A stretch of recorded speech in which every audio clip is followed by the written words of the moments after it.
evening, everyone.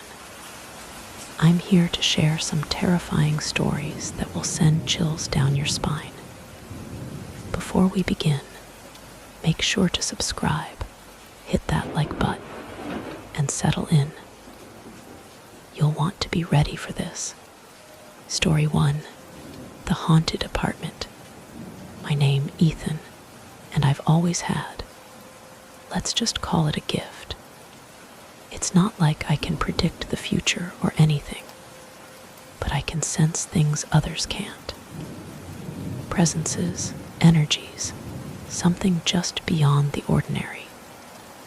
Most people laugh it off when I bring it up, but for me, it's real, and it's something I can't ignore. Not long ago, my best friend Liam moved into a new apartment. He'd gotten a great job offer, and of course, we all threw a big party to celebrate. 7 of us, tight-knit since college, we were all eager to see Liam's new place. It was a 2-story building in a great location, and it seemed like a dream. But as I talked to Liam on the phone before the party, there was something in his voice that unsettled me.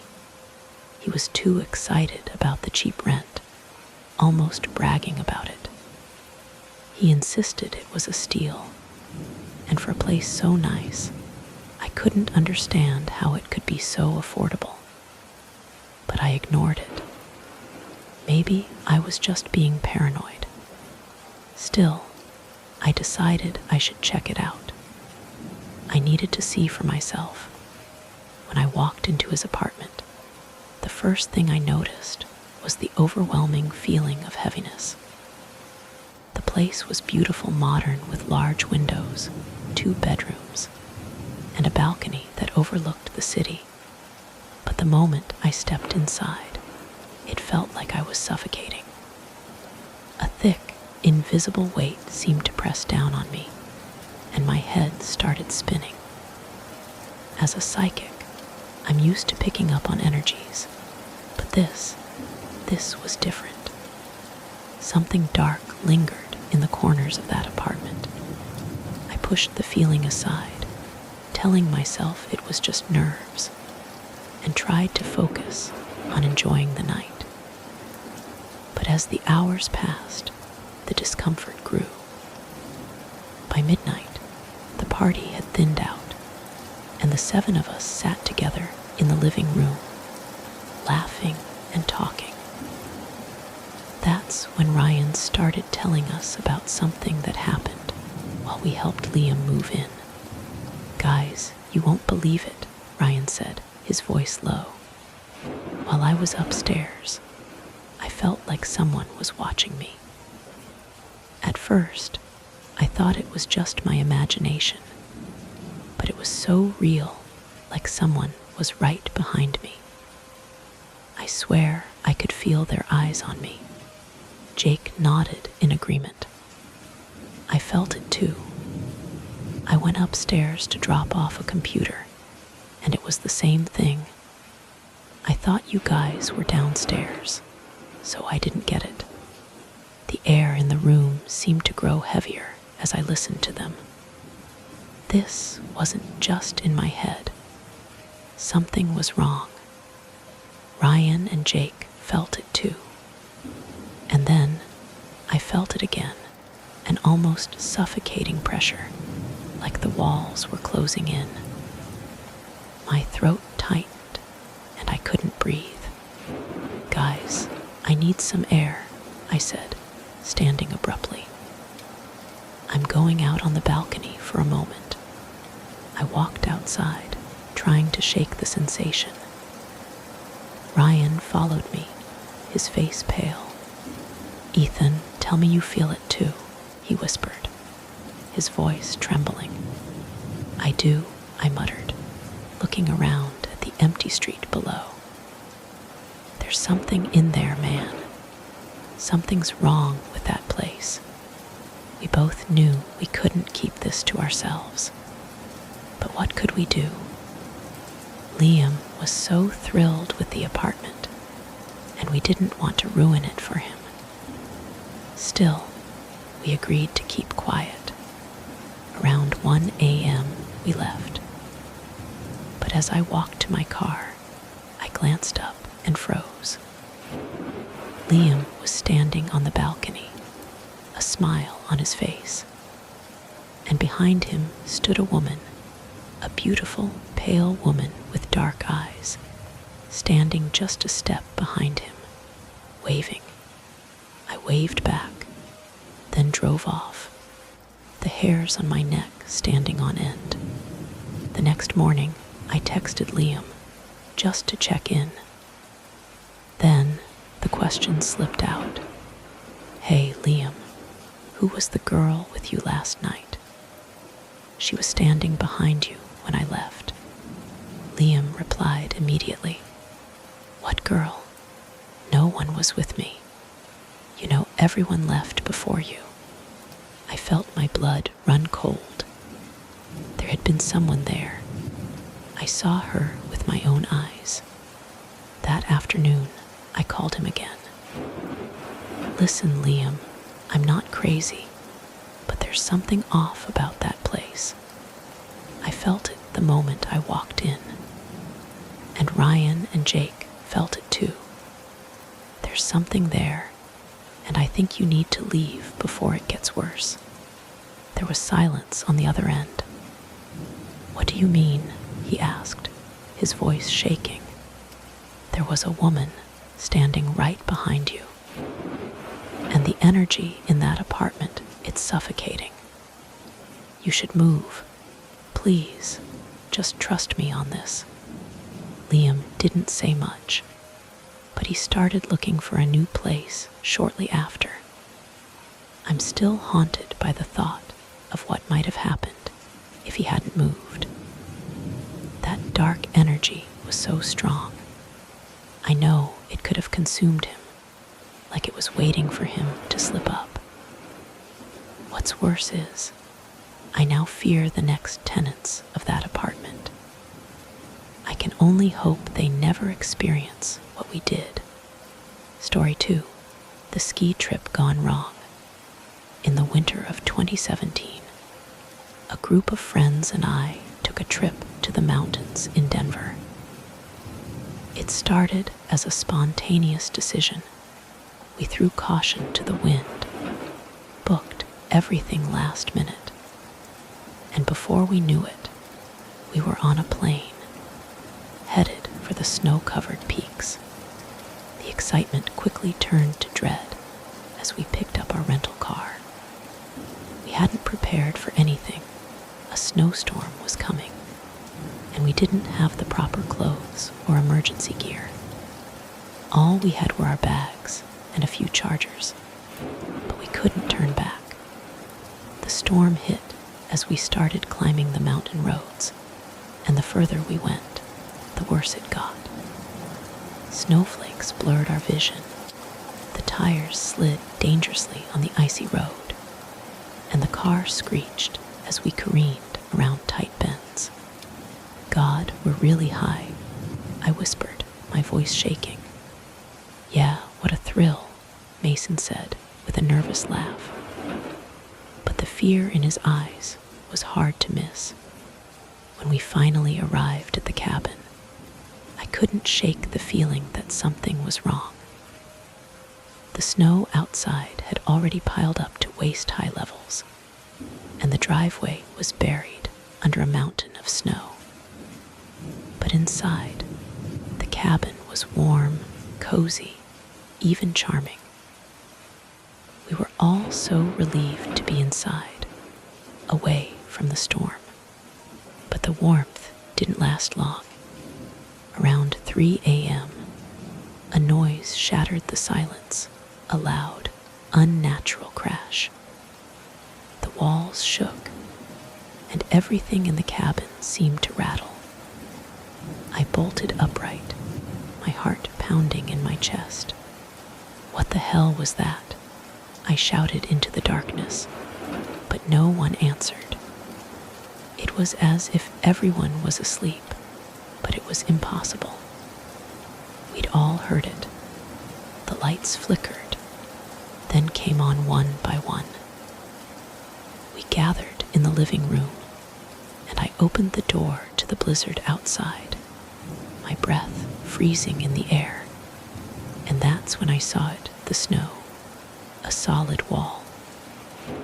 The wind howled outside, and all of a sudden I realized we were trapped. Sophia pulled back the curtains and whispered, "Look at this." The window was completely covered in snow, as if a wall of ice had slammed against it. By morning, panic had begun to set in. There was no signal on our phones, and as time passed, the situation grew desperate. We rationed food and water, but by day 3, we were running low.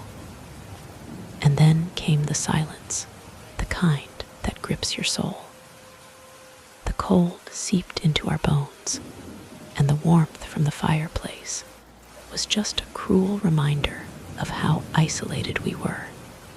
By the end of the first week, we all knew we weren't going to be rescued anytime soon. Every hour dragged on like a nightmare, and when Mason suggested it, we feared the worst. What if an avalanche had buried us? Then came the fever. I thought I was imagining things. I lay shivering, staring at my friends, some of them barely able to move. We were all near death. That's when I saw her, the figure, standing in the corner of the room. Tall, shrouded in black, with eyes that glowed like embers. I froze, my blood turning to ice. The figure stepped closer, and I could feel its presence invade every inch of the room. Sophia was lying motionless, barely breathing, and the figure seemed to be drawn to her. I watched, paralyzed, as it knelt beside her, touching her cold forehead with its skeletal hand. "No," I whispered, but no one could hear me. I could do nothing but watch as the figure gently kissed Sophia's forehead. That was the last thing I saw before everything went dark.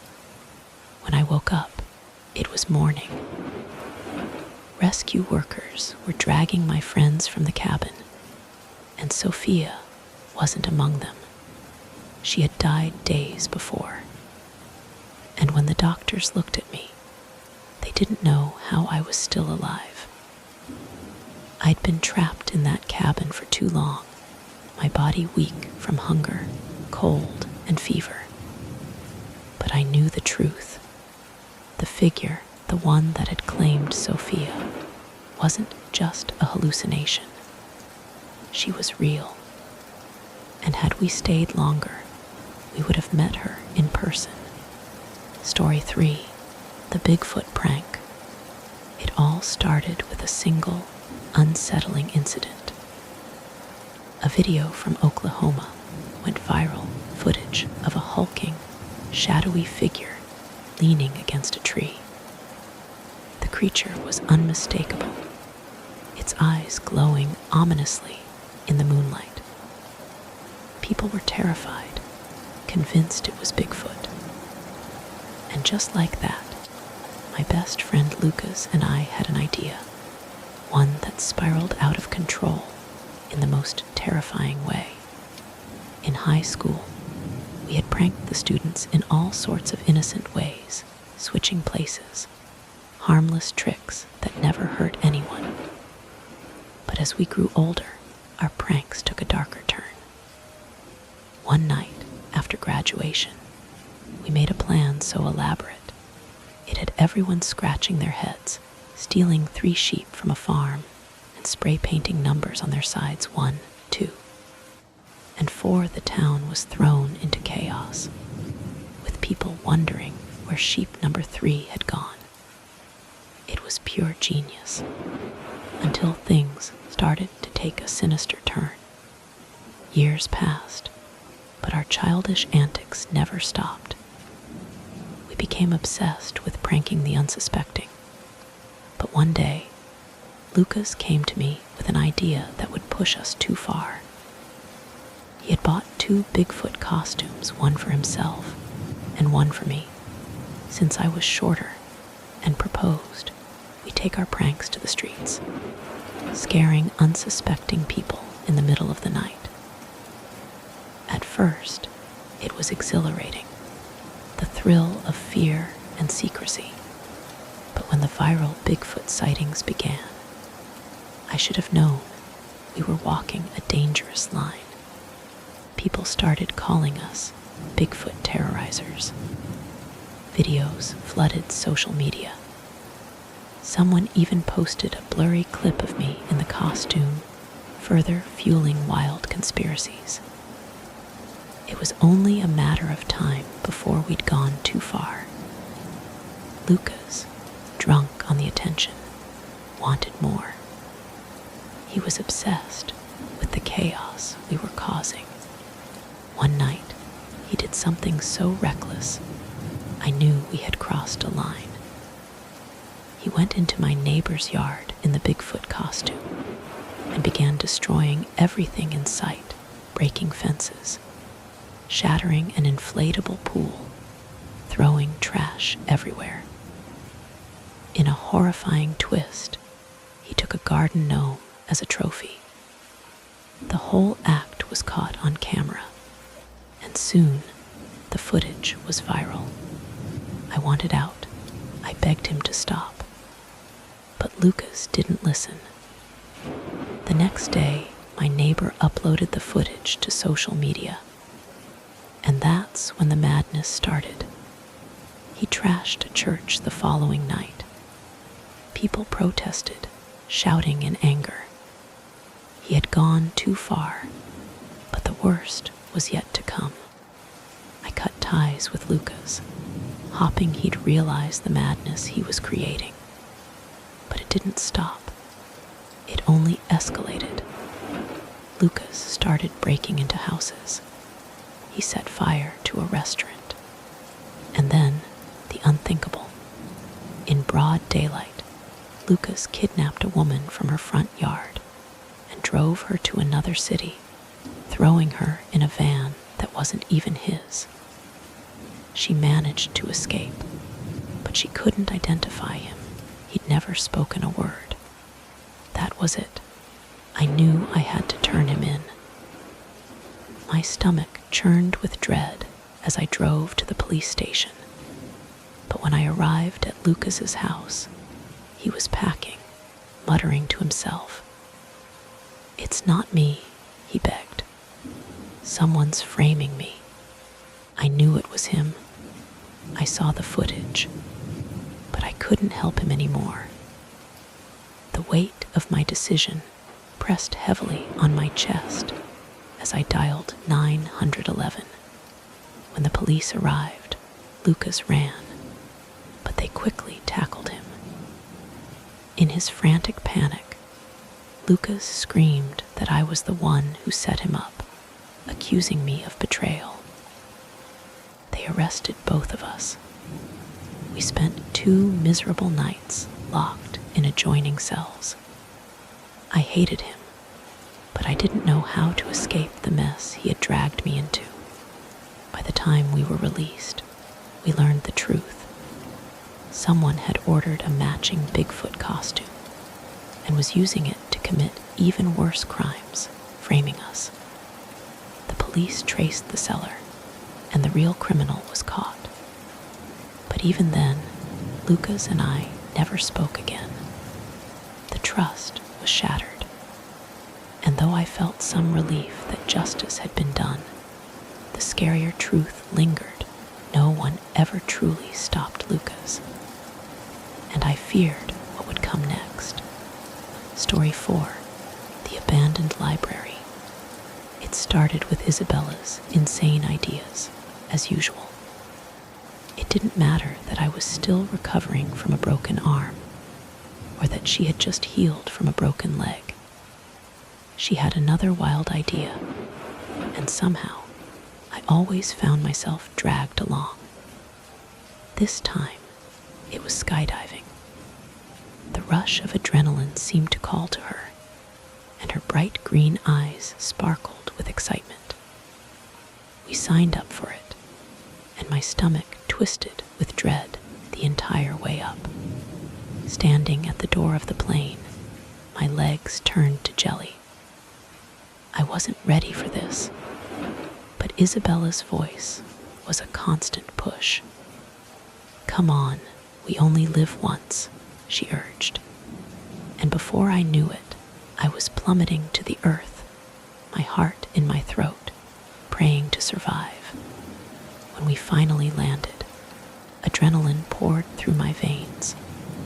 But I knew this rush would eventually lead us to something darker. It always did with Isabella. Days later, we were walking home late at night, still talking about the crazy movie we'd just seen. We passed an abandoned library, its windows boarded up, its walls crumbling under the weight of neglect. I tried to walk past it, but Isabella stopped me. "Let's go inside," she suggested, her voice laced with mischief. "No way," I insisted. "That place is haunted. I'm not going in." But she just grinned and bolted up the stairs. I knew better than to argue. Inside, the air was thick with the smell of decay, the shelves covered in dust and mold. As we explored, something felt off. The deeper we ventured, the stronger the sense of wrongness became. I wanted to leave, but Isabella urged me forward, her curiosity feeding her reckless desire. We stumbled across a door at the end of a narrow corridor, one we hadn't noticed before. "Look," Isabella shouted, pushing it open. A sudden flash of light flickered beyond, and I froze. Something wasn't right. As we walked down the corridor, the air grew rancid, like rot. But then, strangely, it became unnervingly fresh, as if someone had been here recently. That's when the door behind us slammed shut. A voice, deep and gravely, growled from the darkness. "Why are you disturbing me?" My flashlight shook in my hand as a figure emerged, eyes wide and manic, his face twisted with rage. The man stumbled toward us, muttering angrily. Isabella and I barely had time to react before he lunged at us, grabbing her by the hair. Panic took over, and I screamed for her to run. But the man was too fast, dragging us toward a room where we thought we could escape. The door crashed open, and I saw the most horrifying sight: bloodshot eyes, a crazed face twisted with madness.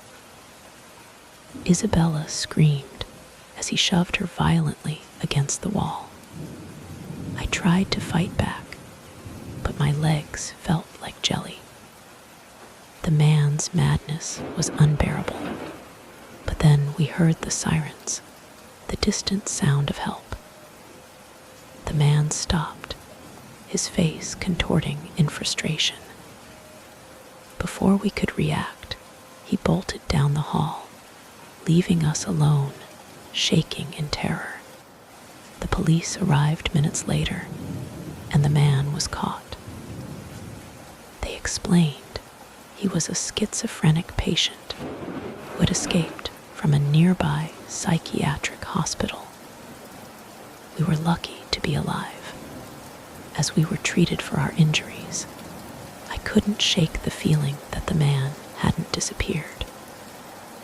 Sometimes, in the dark of night, I swear I can still hear his voice echoing through the halls of that cursed library, calling out to us.